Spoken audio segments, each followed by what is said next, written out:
កាត់ស្លឹកចេកជ្រលក់ទឹកបាទជ្រលក់ទឹកពីងបងប្អូនពុកម៉ែបងប្អូនបាទស្លឹកចេកនេះយើងហែកជាចំណិតយកទៅឲ្យកណ្ដូបកណ្ដូបទៅញាស់ពុកម៉ែបងប្អូនការចិញ្ចឹមកណ្ដូបគឺជាមុខរបរមួយនៅផ្ទះដែលកូនចៅបងប្អូនទំនេរអាចជួយដល់គ្រួសារបានពុកម៉ែបងប្អូនវាមានអត្ថប្រយោជន៍ច្រើនសម្រាប់គ្រួសារយើងមានប្រាក់ចំណូលចូលសហគមន៍ចូលក្នុងគ្រួសារពុកម៉ែបងប្អូនអញ្ចឹងបើយើងមានដីធំយើងអាចដាំអំពៅដាំស្លឹកចេកដាំស្មៅដើម្បីឲ្យវាស៊ីពុកម៉ែបងប្អូនវាស្រួលចិញ្ចឹមទេពុកម៉ែបងប្អូនកណ្ដូបវាស៊ីតែស្លឹកឈើស្លឹកធម្មជាតិទេពុកម៉ែបងប្អូនហើយ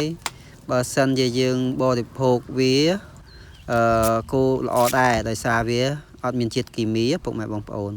កណ្ដូបស្រួលចិញ្ចឹមទេពុកម៉ែបងប្អូនហើយនៅក្នុងទីផ្សារមានស្រាប់ពុកម៉ែបងប្អូនបាទទីផ្សារមានស្រាប់បាទគេទិញដូរគេយកទៅបំពងនឹងគ្រឿងក្លុកនៅផ្សារបាទគេលក់បាទអញ្ចឹងយើងអាចចិញ្ចឹមហើយមានអ្នកទិញឲ្យពុកម៉ែបងប្អូនវាមានទីផ្សារស្រាប់អញ្ចឹងណាពុកម៉ែបងប្អូនបាទហើយបើយើងចង់រៀនចិញ្ចឹម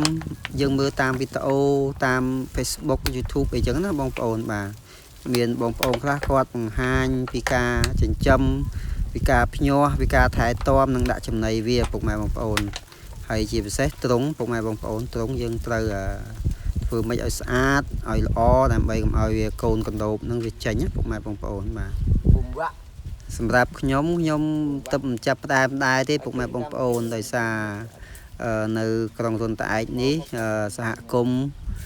ក្រុងរុនតាឯកមានអង្គការគាត់ចោះជួយដល់ជនក្រីក្រដល់គ្រួសារដែលគាត់ក្រីក្រគាត់ជួយជាពងជាទ្រុងស្រាប់ហ្មងពុកម៉ែបងប្អូនយើងចាំតែចិញ្ចឹមទៅបាទហើយយើងចិញ្ចឹមហើយខាងគាត់ក៏ថាមានទីផ្សារស្រាប់អញ្ចឹងយើងចិញ្ចឹមវាទៅពុកម៉ែបងប្អូនវាយើងទំនេរពីការងារយើងអាចចិញ្ចឹមបានមានប្រាក់ចំណូលចូលមកដល់គ្រួសារយើងនិង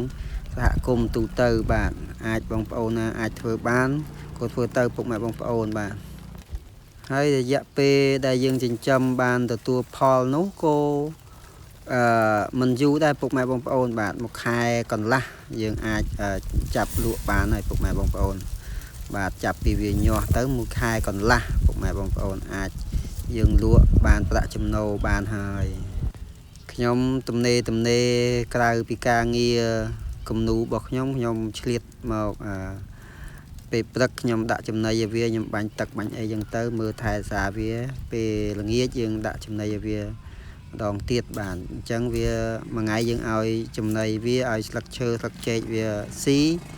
រយៈពេលមួយថ្ងៃ2ដងទេពុកម៉ែបងប្អូនយើងអាចមានពេលទៅធ្វើការអីផ្សេងទៀតបានណាអញ្ចឹងណាពុកម៉ែបងប្អូនអញ្ចឹងបើយើងមានកូនចៅច្រើនអាចគាត់មកពីរៀនពីសិក្សាវិញពីសាលាវិញយើងអាចឲ្យគាត់ជួយកាត់តែស្លឹក